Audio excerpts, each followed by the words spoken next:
Gostaria de agradecer a Agrivale pelo convite para a gente poder estar debatendo aqui sobre os desafios e oportunidades para a horticultura brasileira. É importante a gente comentar sobre um tema muito importante, que é o crescimento da população mundial. Nós temos uma projeção para 2050, né, que a população mundial deve chegar a 9,7, quase 10 bilhões de pessoas. E isso torna muito importante os países que têm vocação e que têm terras disponíveis. É um desafio de aumentar a produtividade e a produção para que a gente possa alimentar todas essas pessoas. Hoje o Brasil já se destaca, cada 4 pessoas no mundo, o Brasil alimenta uma. Então, o Brasil tem um potencial muito grande para assumir essa produção de alimentos. O Brasil já é o 3º maior produtor de alimentos, né? Está atrás da China e dos Estados Unidos, mas com potencial de assumir esse posto de maior produtor de alimentos nos próximos anos. As áreas legalmente agricultáveis e disponíveis, né? Nós temos uma grande área, o clima é muito favorável, a produção praticamente nos 12 meses, pois somos um país tropical, e nós temos um domínio tecnológico muito grande para que a gente possa oferecer essa produção aos brasileiros e aos habitantes do mundo.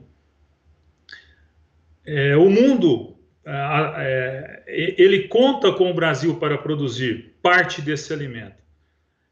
A ONU, todas essas entidades, esses órgãos, olham o Brasil como o verdadeiro celeiro do mundo. Eles enxergam o Brasil como um divisor de água para poder suprir esse alimento e melhorar os índices de subnutrição no mundo. E o Brasil, então, ele é a única esperança de produção de alimentos para que a gente possa fornecer ao mundo nesses próximos 30 anos. Bom, dando essa introdução, dizendo da importância do Brasil no cenário de produção agrícola, né? Nós queremos falar um pouco agora sobre a produção de hortaliças no Brasil.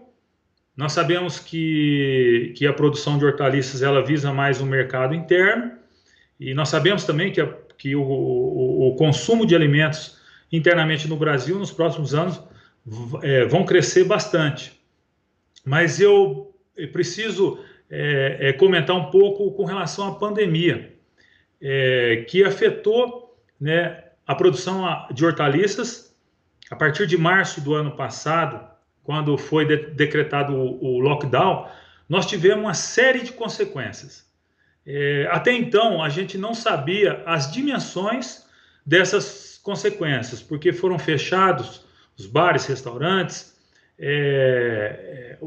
a questão do consumo de alimento no primeiro semestre, a gente esperava que ia ter um problema grave, mas em função do clima, nesse período, né, que muitas chuvas no primeiro semestre, as produtividades são mais baixas e, consequentemente, a oferta de hortaliças foi regulada e não atrapalhou a produção de hortaliças no primeiro semestre. Quando entra o segundo semestre, a produção aumentou, as produtividades de uma maneira geral no Brasil aumentaram, né? E daí nós acreditávamos que com essa pandemia, com a mudança do hábito de consumo, com a renda da população brasileira, que de certa forma foi reduzida, graças à ajuda do governo dos R$ 600, não tivemos uma redução no consumo, muito pelo contrário, como é o caso do alho, nós saímos de um consumo de 30 milhões de caixa de alho de 10 quilos para 36 milhões de caixas de alho de 10 quilos. Isso muito em função também do alho, da cebola, ter a questão de combater bactérias, fungo e realmente ter um poder de imunidade muito grande, fortalecendo a imunidade dos brasileiros, e o alho teve um consumo no mundo inteiro. Então, quando chega o segundo, desculpa, quando entra no segundo semestre, nós estamos exatamente com as altas produtividades, começaram as flexibilizações com relação à pandemia, o clima já foi mais favorável, a produção se normalizou, né? E só que eu vou mostrar nesse slide agora que a renda da população, que a gente esperava que cairia bastante, ela não caiu tanto conforme a gente esperava. A população brasileira é uma tendência não só da população brasileira como no mundo em buscar produtos com maior qualidade, saudabilidade, mas em função da pandemia, essa questão de saudabilidade começou a mexer com o bolso dos brasileiros. Então a renda, né, quando diminui, tivemos um problema da procura desses alimentos com maior saudabilidade, porque agora começa a mexer nos bolsos no bolso, na renda dos brasileiros. Então, tivemos também uma mudança de hábito de consumo. Bom, em 2021, nós estamos iniciando um ano com muita incerteza e nós temos um desafio muito grande de plantar, de cuidar da lavoura, de colher, de vender e ainda obter lucro. Esse é um grande desafio que nós temos. Nós temos agora a chegada da vacina, né? Então a imunização parte da população. Mas ainda encontramos na mesma situação do primeiro semestre do ano passado. O ano passado ainda essa doença era desconhecida, mas agora nós estamos contratando as primeiras pessoas para trabalhar nas culturas de cebola, de alho, de batata, dessas hortaliças que é plantado agora no Sudeste, no Centro-Oeste, e estamos com uma série de problemas em Goiás, em Minas Gerais, de lotação na rede pública, e com isso a dificuldade de contratação, de ajustar essa questão de proteger essas pessoas contra a pandemia, contra esse vírus. Nós temos uma outra dificuldade, que é com relação ao aumento dos custos de produção, né? Aumento dos custos de produção. De uma maneira geral, os custos de produção aumentaram bastante. E esse é o grande desafio dos produtores. Fazer essa lavoura desse ano, onde o adubo de R$ 1.700 a tonelada foi para R$ 2.500, R$ 2.700 a tonelada, onde a sacaria de cebola saiu de R$ 1,10, R$ 1,15 para R$ 1,50, onde tiveram aumento dos defensivos, óleo diesel, o dólar aumentou na casa de 5,30, 5,40. Então, a produção de hortaliças vem com um custo muito alto, cerca de 10, 15% mais alto, e os efeitos da pandemia ainda estão protelando, está protelando, porque a vacinação, ela não vamos conseguir, né? O governo não vai conseguir vacinar toda a população da maneira que precisa. Então, nós estamos enfrentando a pandemia com custos altos custos de produção. Então, é preciso que tenhamos muita cautela para essa safra. E o que eu poderia dizer e deixar aqui algumas observações, que é o que eu tenho feito na Matrice, na minha empresa. Nós temos procurado escalonar os plantios, porque precisa de menos gente, né? Com relação à renda do trabalhador, que com toda certeza vai diminuir nós não sabemos como vai estar o consumo. Sempre no primeiro semestre, a oferta de produtos é menor em função do clima, e agora nós estamos num clima bastante chuvoso, passamos por um período seco, aí, principalmente em Minas Gerais, mas agora estamos passando por um período muito chuvoso, e aonde essas produtividades devem ser reduzidas. E o que a gente não consegue enxergar é o preço, né? É o preço que venderemos essa nossa safra de 2021.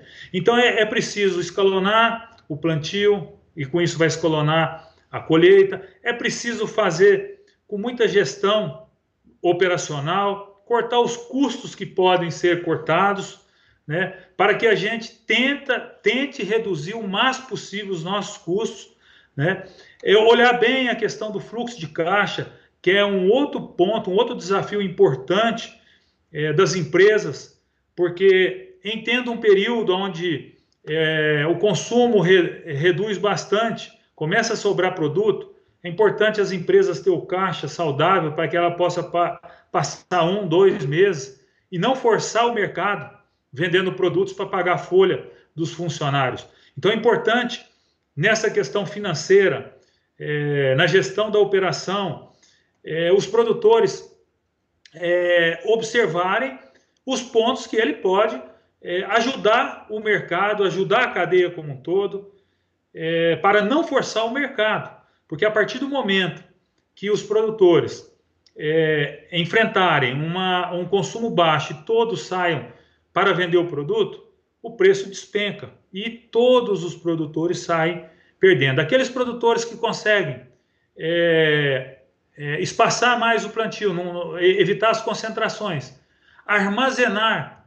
No caso do alho, a gente vem falando cada vez mais para fazer estruturas, câmaras frias, para que possa desafogar no ponto máximo da oferta do pico de colheita, e pega esse produto e guarda em câmaras frias e vai vendendo os 10, 12 meses do ano. Isso ajuda o mercado. Aqueles produtores que conseguem fazer essa operação, com toda certeza, ajuda toda a cadeia.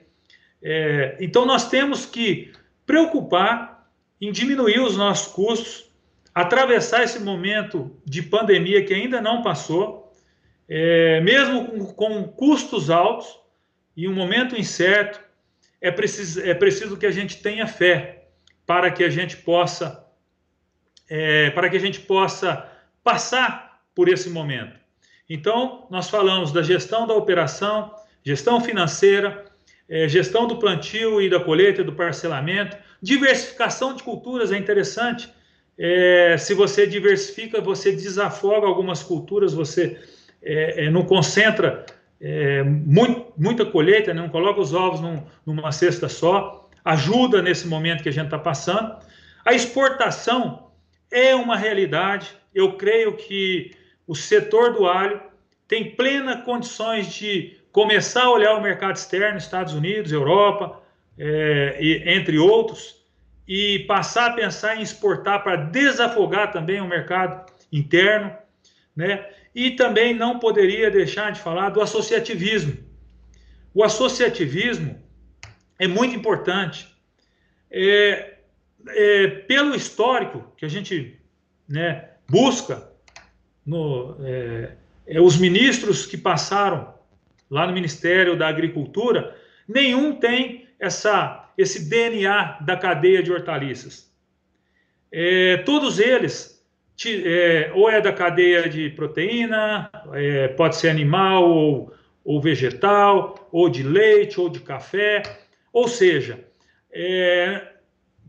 pelo Ministério nunca passou um com DNA de produtor de hortaliças.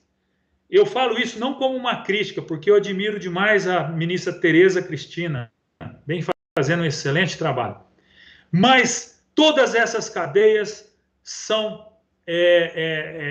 têm uma defesa permanente de deputados do Ministério da Agricultura, um olhar diferente. E a cadeia de hortaliça, mal a gente consegue juntar, né, os produtores para que a gente consiga fazer a diferença e lutar pelas políticas públicas no Congresso Nacional. O que falta para a cadeia das hortaliças é justamente se organizar, porque os desafios são enormes.